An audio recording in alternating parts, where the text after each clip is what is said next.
తలచినో చూడ చక్కని కల మాధుర్యము గవించునటయా వీచేయు తల్లిదండ్రులు ఎంత చక్కనైన శోభ కవించనట కవించగా భాష మకరందము శోభిల్లెనట వీచేసిన తల్లిదండ్రులకు వందనం జయవందనం గైకొనుమా.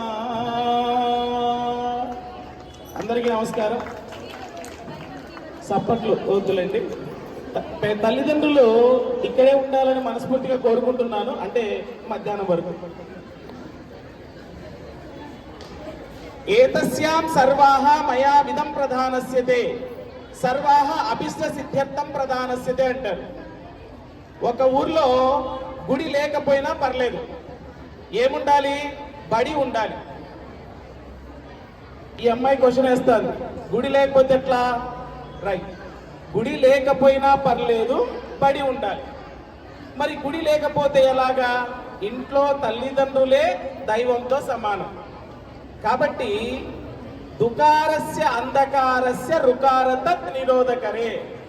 దుఃఖము అంధకారం అనే చీకటి భవబంధాల నుండి వెలుగును ప్రసరింప చేయగలిగేదేది? రుకారము అంటే గురువే. విజ్ఞానాన్ని బోధించేటటువంటి వారు కూడా గురువే.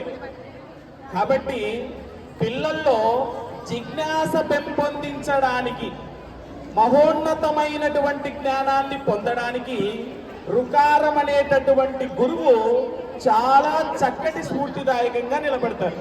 అలాగే ఇక్కడికి వచ్చినటువంటి పేరెంట్స్ ను నేను ఒకటి అడుగుతున్నాను, ఎప్పుడైనా సరే మీ పిల్లలతో కూర్చొని ఆనందంగా సంతోషంగా ముచ్చటించిన రోజులు ఎప్పుడైనా ఉన్నాయా? ఎప్పుడన్నా? జన్మధన్యం. ఇద్దరున్నారు. మరి ఎలా సాధ్యం? పిల్లలతో చక్కగా కలిసి ఫోన్ చేసి, నాన్న ఏం చేస్తున్నావు, ఎలా చదువుతున్నావు, ఏ విధంగా చదువుతున్నావు, ఏ కాలేజీలో చదువుతున్నావు, మాస్టర్ గారు ఎలా చెప్తున్నారు, ఏ విధంగా చెప్తున్నారు, అసలు నువ్వు ఏమవ్వాలనుకుంటున్నావు, ఏ వంట చేయాలనుకుంటున్నావా, నువ్వు చేసే వంట మంటగా ఉంటుంది అనుకుంటున్నావా, ఏదో విధంగానైనా పరిపరి విధాలుగా మీ పిల్లలతో చక్కగా ఆనందంగా సంతోషంగా మాట్లాడిన రోజులు వన్స్ అపాన్ ఎ టైం గుర్తు చేసుకోవాలి. ఎవ్వరూ లేరు. కేవలం కళాశాలకు పంపించడమే తప్ప ఇక మన ఇంట్లో మన పిల్లలతో ఎలా మాట్లాడుతున్నామనే భావన లేదు. ఏతస్యా మయామిదం ప్రధానాః సర్వమయామిదం జగత్యేవాః రక్షమాన్ పాహిమాన్ ఏవాః సతతమయామిదం ప్రధానస్యతే విద్యా నాస్తిర్భవః అంటారు. జీవితంలో విచక్షణ